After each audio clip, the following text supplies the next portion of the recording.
Alright, so another Wednesday, another Status Quo song review, and our legendary random number generator this week has gone for song number 30. So we're going back to the beginning of the catalogue, out of the covers albums and those other things from the 90s. So the song is Daughter, which is from the Kelly's Greasy Spoon album. I think this is the third or fourth song from this album I've reviewed in this little series. So I think I've previously said that that there can be a debate about where the Quo started, or when they got their sound that made them so successful, and a lot of people will plump for the Dog of Two Head album, obviously, and the band kind of go for this themselves. If you look in the back of those albums from the 70s, from the Makers series, starts with Dog of Two Head, but a lot of people will say Kelly is where it really begins.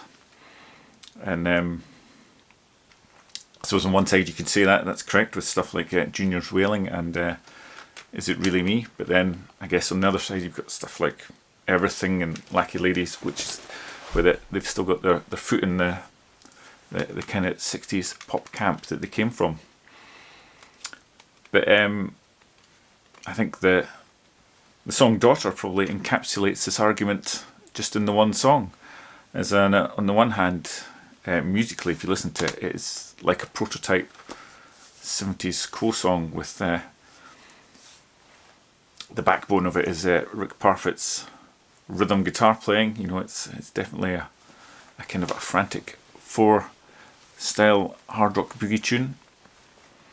But then on the other side, you get the vocals, which are got this really spacey 60s kind of pop, bordering psychedelic effect on them, which has their foot back in more in the camp of Spare Parts and Picturesque Matchstickle, that great title for an album.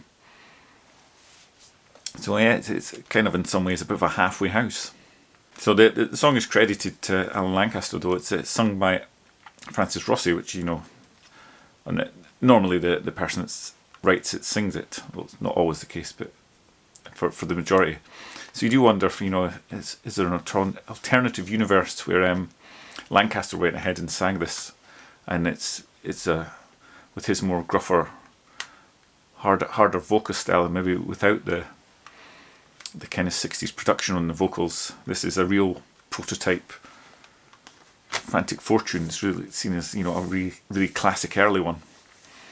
But as it is, it's still bordering on that, and it's sung well enough, and it's good, tuneful. But it's just when the song starts with that nice bluesy lead guitar riff, and then Rick's stomping rhythm behind it, it does take a little bit.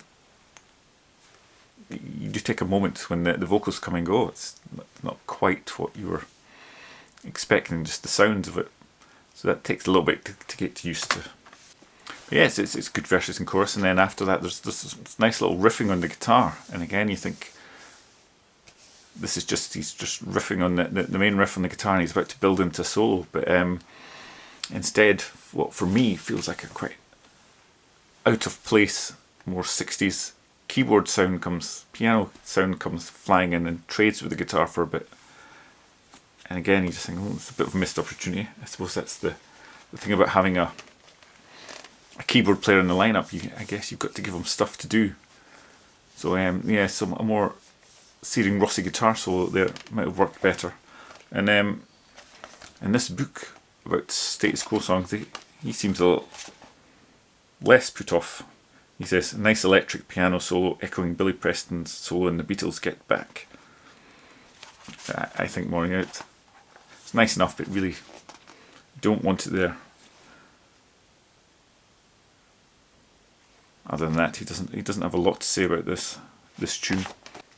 But yeah, and then after that quick bit of guitar and piano, back to the vocals, and then we get to the outro, and again, I guess this is showing that the band's on the cusp of where they're going. They don't take the outro and run with it. You just kind of feel it's about to go. And the The keyboards are a bit more underneath the lead guitar here, so that's a bit nicer, but you just feel that the band's about to hit their stride and stomp off into the distance, but unfortunately they don't, it just fades out.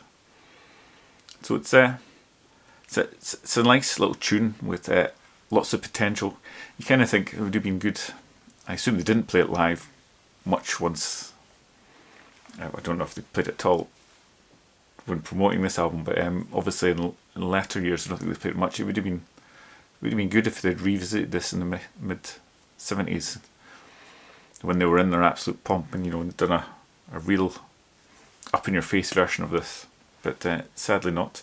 There is on this version anyway, there's a bonus track of an early working mix, which just basically seems to be pretty much the same song but without the main guitar riff. So if you do like that Rick Parfitt's stomping rhythm guitar, that's certainly a version to listen to, because it's certainly all there and then up and in your face. So yeah, it's overall a nice kind of prototype Quo boogie tune, and they haven't quite mastered their craft yet, but you can see where they're going. So yes, I would categorise this in my amazing categorisation system of good stuff.